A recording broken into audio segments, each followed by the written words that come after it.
2,000 years ago, a single republic conquered the known world, forging an empire that literally shaped the course of human history. Fast forward to today, and people are looking around asking a pretty massive question. Is the United States simply the new Rome? Let's dive right into this explainer on the Roman legacy. We're going to be drawing from some really compelling source material that analyzes the cinematic sweep of history to see exactly how this whisper of comparing the ancient Roman Empire and the modern United States has turned into an absolute roar. To really unpack this parallel, we've got a clear roadmap. We're going to hit the echo of empires, eagles of unmatched power, building the global order, seduction through cultural conquest, the internal sickness, and finally, the mirror of history. All right, let's kick things off with part one, the echo of empires. You see, both of these world-defining republics actually share a profound belief in their very own exceptionalism. They see themselves as systems built on completely unique ideals, ideals meant to guide the entire world. So, the central question we're looking at is America walking down the exact same road as Rome? Today, we're neutrally holding up a mirror to examine 5 critical parallels identified in our source material, just to explore this historical echo. Moving right along to our second section, eagles of unmatched power.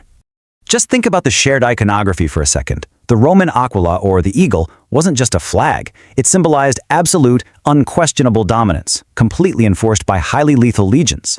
And on the flip side, the American bald eagle symbolizes global dominance backed by incredibly advanced military tech and a defense budget that's larger than the next 10 countries combined.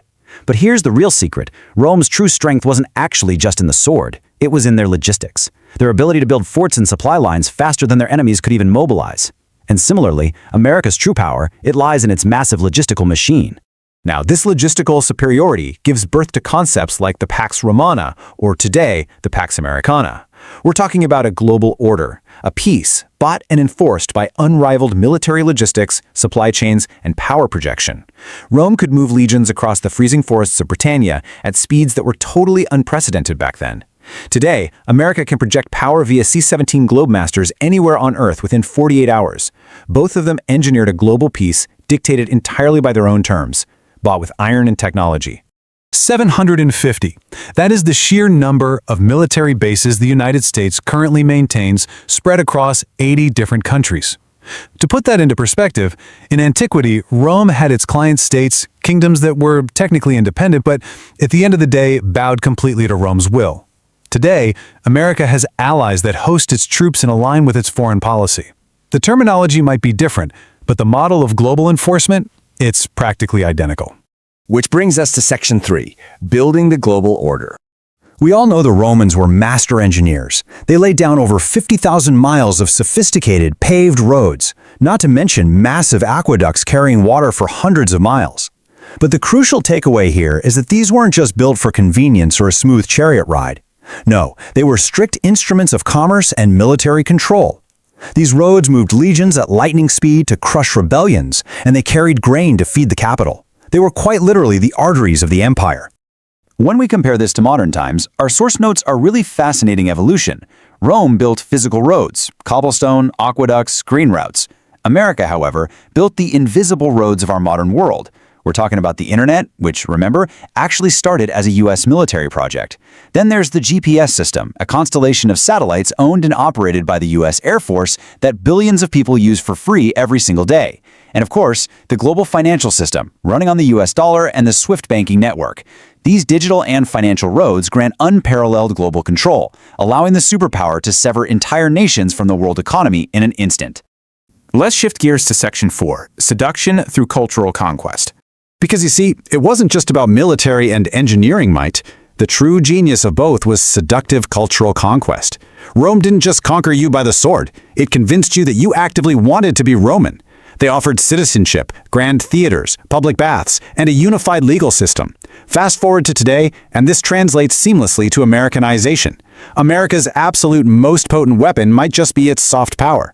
It exports the American dream, Hollywood movies, and global brands like Apple, creating the shared global mythology that people eagerly opt into. Just think about language. In the ancient world, conquered elites eagerly named their children Marcus and learned to speak Latin because, well, it was the absolute requirement for commerce, law, and ultimate success. Today, English is the new global lingua franca. It has saturated the globe more completely than any Roman chariot ever could have dreamed of. You don't actually need to live within America's physical borders to live deeply within its cultural empire. Now we have to pivot to Section 5, the internal sickness. Here is where the source material issues its most serious warning, outlining the 4 horsemen of internal sickness that threaten empires from within. First up, inequality. Rome had its latifundia, these vast slave plantations that pushed commoners off their land and completely hollowed out the middle class. This is paralleled today by America experiencing its widest wealth gap since the 1920s. Second, polarization. In Rome, the optimates, the elite class, and the populares, the populists, viewed each other as literal mortal enemies. Historians see a direct mirror in today's deeply entrenched red versus blue divide. Third, gridlock. Broken political norms and evaporated institutional trust in Rome perfectly mirror today's paralyzed government and all-time low trust levels.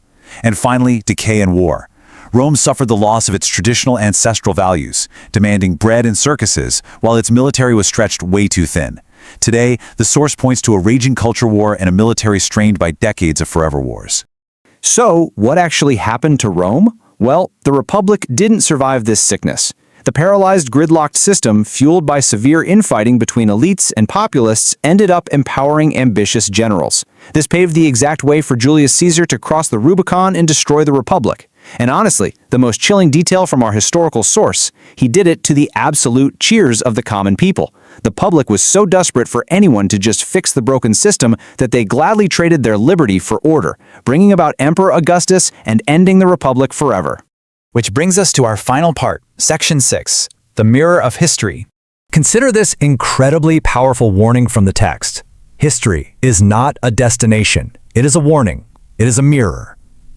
The overarching takeaway here is that Rome's ultimate fate was sealed by its inability, or perhaps its complete unwillingness, to recognize and cure the internal cancers killing it from the inside out, right up until it was just way too late.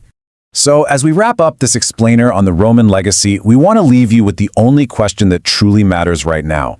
Can a modern superpower actually see its reflection in the mirror of history and consciously choose a different road? The parallels in military power, cultural seduction, and engineering are completely undeniable. But unfortunately, so are the internal dangers. Will we learn from the ancient world, or are we walking step by step down the exact same road to ruin? Let that sink in for a moment and keep looking closely at the history happening right around you.